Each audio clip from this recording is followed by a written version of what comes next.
Selamat datang di channel Ayo Pasti Bisa, channel tambahan belajar. Kali ini kita akan membahas tentang listrik statis dengan subtema hukum Coulomb. Halo semua, pada kesempatan ini kita akan membahas tentang listrik statis. Terutama nanti kita akan membahas tentang hukum Coulomb. Tapi sebelum kita bahas lebih lanjut tentang hukum Coulomb, sebaiknya kita mengerti dulu apa yang dimaksud dengan listrik statis. Jadi, listrik statis itu adalah ilmu yang mempelajari muatan listrik yang diam atau tidak mengalir. Jadi sebenarnya, kalau kita bicara tentang muatan listrik itu pertama kali ditemukan oleh orang Yunani bernama Thales sekitar tahun 600 sebelum Masehi, yaitu elektron yang berasal dari batu ambar yang digosok dengan kain wol. Jadi, secara umum, kalau ada dua buah benda yang netral atau tidak bermuatan saling digosokkan, maka kedua benda tersebut menjadi bermuatan listrik. Jadi saya ulangi lagi bahwa secara umum, jika ada dua buah benda netral atau tidak bermuatan saling digosokkan, maka kedua benda tersebut menjadi bermuatan listrik. Misalnya, kaca digosok dengan kain sutra. Nanti kaca itu akan menjadi bermuatan listrik positif. Kaca menjadi bermuatan listrik positif karena elektron pada kaca pindah menuju kain sutra. Jadi ini fenomena yang pertama. Kemudian contoh yang lain, kalau kita menggosokkan plastik dengan rambut, plastik akan menjadi bermuatan negatif karena elektron pada rambut pindah menuju plastik, penggaris plastik.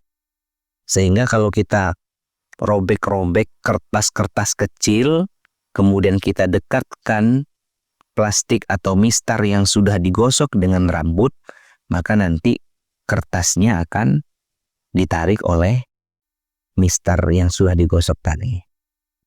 Nah, sebenarnya benda itu terdiri dari partikel proton yang bermuatan listrik positif dan partikel elektron yang bermuatan listrik negatif. Satu elektron itu nilainya sama dengan min 1,6 kali 10 pangkat min 19 Coulomb. Kemudian satu proton itu sama dengan plus 1,6 kali 10 pangkat min 19 Coulomb. Benda dikatakan netral atau tidak bermuatan bila jumlah proton sama dengan jumlah elektron. Kemudian, benda dikatakan bermuatan positif bila benda itu kekurangan elektron. Kemudian benda dikatakan bermuatan negatif bila benda itu kelebihan elektron. Nah, sekarang kita lihat sifat-sifat muatan listrik. Jadi, muatan listrik itu ada dua. Yang pertama, benda bermuatan positif, itu kalau kekurangan elektron. Kemudian yang kedua, benda bermuatan negatif, kalau kelebihan elektron. Nah, sekarang kita lihat bagaimana sifat-sifat muatan listrik. Ternyata, sifat muatan listrik yang pertama, kalau muatan listrik itu sama atau sejenis didekatkan, maka akan terjadi tolak menolak. Kemudian yang kedua, kalau ada muatan listrik yang tidak sejenis kita dekatkan, maka yang terjadi adalah saling tarik menarik. Oke, sekarang kita masuk ke intinya, yaitu tentang hukum Coulomb. Kalau kita lihat dari sifat muatan, yaitu yang pertama, muatan sejenis tolak menolak. Yang kedua, muatan tidak sejenis saling tarik menarik. Ya.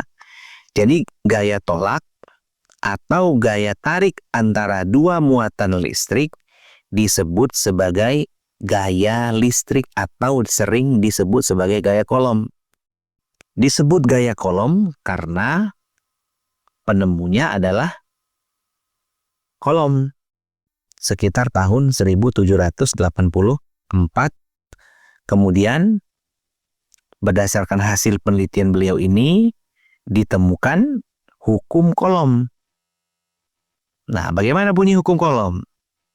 Ini adalah bunyi hukum Coulomb. Besar gaya tolak atau gaya tarik antara dua muatan listrik sebanding dengan besar muatan masing-masing dan berbanding terbalik dengan kuadrat jarak antara kedua muatan. Ini adalah bunyi hukum Coulomb. Jadi kalau ada dua muatan didekatkan, misalnya muatan positif, kemudian muatan kedua muatan positif juga, yang jaraknya R, ya, maka akan terjadi gaya nih, gaya tolak menolak ini. Kemudian jika ada muatan yang berbeda jenisnya, misalnya ini muatan negatif, didekatkan dengan muatan positif yang jaraknya R, maka yang terjadi adalah gaya tarik menarik. Pertanyaannya, berdasarkan hukum Coulomb, berapa besar gaya listrik itu? Jika kita lihat, berdasarkan hukum Coulomb yang sudah kita baca tadi, ternyata besar gaya tarik atau gaya tolak itu, rumusnya F sama dengan K dikali dengan Q1 dikali dengan Q2 dibagi dengan R pangkat 2. Nah, ini adalah rumus untuk menghitung besar gaya tarik menarik atau gaya tolak menolak antara dua muatan listrik. Jadi F ini adalah gaya tolak atau gaya tarik dalam Newton satuannya. Kemudian Q1 adalah besar muatan 1, satuannya Coulomb. Kemudian Q2 besar muatan 2, juga sama satuannya dalam Coulomb. Kemudian R itu adalah jarak antar muatan pertama dengan muatan kedua. Ini satuannya dalam meter.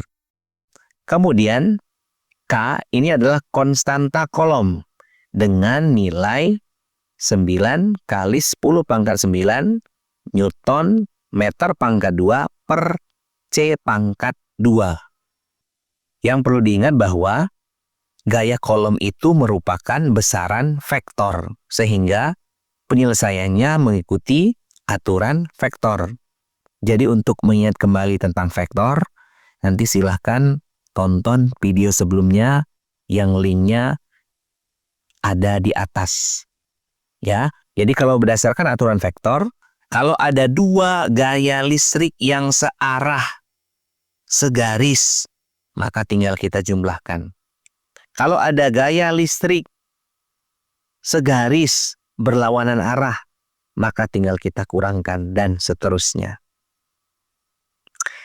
Kita lihat contoh soalnya. Contoh yang pertama, 3 buah muatan listrik berada pada posisi di titik sudut segitiga ABC seperti pada gambar. Panjang sisi AB dan BC sama dengan 20 cm. Dan besar muatannya sama, yaitu Q-nya sama dengan 2 mikrocoulomb. besar gaya listrik yang bekerja pada titik B adalah.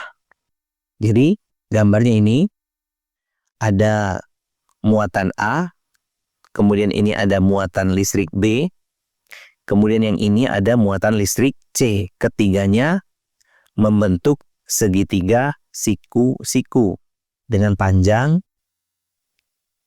BC berdasarkan keterangan soal ini 20 cm.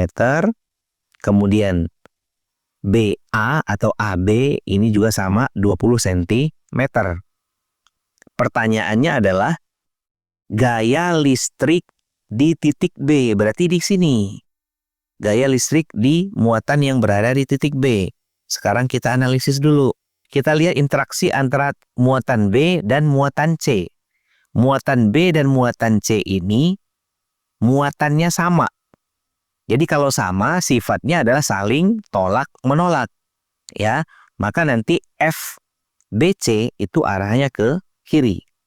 Kemudian kita lihat interaksi antara muatan B dan muatan A. Muatan B dan muatan A ini sama jenisnya, sehingga sifatnya adalah tolak-menolak. Maka gaya listriknya ke bawah. Ini adalah FBA.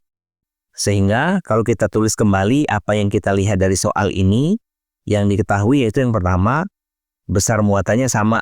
Berarti QA itu 2 mikrokolom. Nah, mikro ini kan nilainya 10 pangkat minus 6. Maka ini akan sama dengan 2 kali 10 pangkat minus 6 kolom. Kemudian QB ini juga sama 2 mikrokolom. Kita rubah mikronya maka sama dengan 2 kali 10 pangkat min 6 kolom. Kemudian QC juga sama 2 mikrokolom.